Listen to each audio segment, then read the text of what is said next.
Dati may follower na akong 10K. Tinanggal sa FB.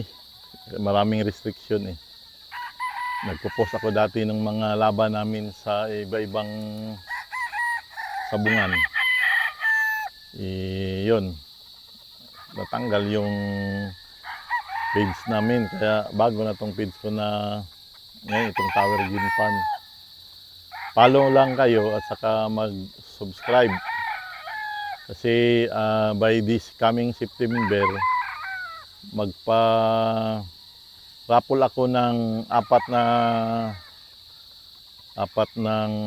na trayo. Bali 12 lahat. Apat ang broadstag, 8 ang pullets. Yan, abangan nyo yan sa mga nagpapalo sa akin at saka yung pinakamaraming share, doon tayo kukuha ng basis para makasama siya sa parapol natin. Para maka-acquire din kayo ng mga quality manok galing sa Tower Green Farm. Itong mga manok dito, bumili din talaga ako ng mga materialis galing sa ibang bansa. Kaya gastos din, pero hindi naman lahat nagmamanok na kayang bumili ng ganyang trayo. Kaya sa mga follower ko, yan, makabahagi kayo.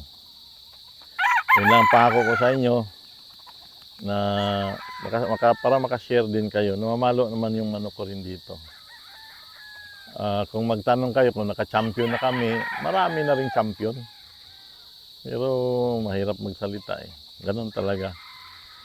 Basta yung nakakita sa mga laban namin, nakita nila yung mga laban namin sa sabungan, sa Roida. Hindi naman palaging panalo, may talo din. Pero lamang ang percentage sa panalo. O yun lang. Kita-kits tayo sa sunod na vlog. Shout out dyan sa mga taga Davao. Yung mga kamag-anak ko sa Davao, kapatid ko sa Davao. Sa July 14, uwi ako dyan. July 14.